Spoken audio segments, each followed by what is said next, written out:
So what does this rehabilitation centre does and ఇది ఎక్కడెక్కడ ఉన్నాయి?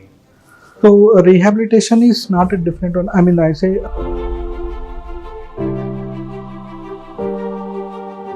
low vision ఉన్న వాళ్ళు, కంప్లీట్లీ బ్లైండ్నెస్ ఉన్న వాళ్ళు, they have to live on their own, starting from walking. అంటే ఇంట్లో ఎలా నడవాలా, కేర్ని ఎలా యూజ్ చేసి నడవాలా, అక్కడ నుంచి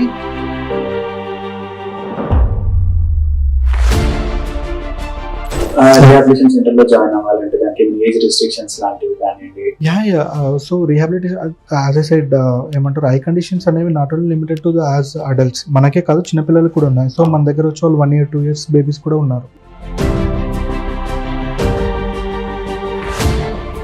కార్పొరేట్ వాలంటీరింగ్ గురించి కొంచెం బ్రీఫ్ గా చెప్తారు, ఎందుకంటే మన ప్రేక్షకులు ఎక్కువ మంది స్టార్ట్అప్ ఇనిషియల్ స్టేజెస్ లోనే చూస్తుంటారు. కార్పొరేట్ వాలంటీరింగ్ అంటే ఒక అజంప్షన్ ఏంటి అని అంటే, మా దగ్గరకు వస్తారా, మేము ఓన్లీ టైలరింగ్ కోర్సెస్ ఇస్తా ఉన్నాము, లేకపోతే మేము బ్యూటిషియన్ కోర్సెస్ ఇస్తా ఉన్నాము, మీరు ఐటీ ట్రైనింగ్స్ ఇస్తా ఉన్నారు అని అంటే, వీళ్ళంతా బీటెక్ గ్రాడ్యుయేట్స్ అయ్యొచ్చు, లేకపోతే రెగ్యులర్ డిగ్రీ గ్రాడ్యుయేట్స్ అయ్యొచ్చు. వాళ్ళకి రెజ్యూమ్ బిల్డింగ్ అనేది ఇంపార్టెంట్, ఇంటర్వ్యూ ప్రిపరేషన్స్ అనేవి ఇంపార్టెంట్, 1-to-1 మెంటర్షిప్ అనేది చాలా ఇంపార్టెంట్.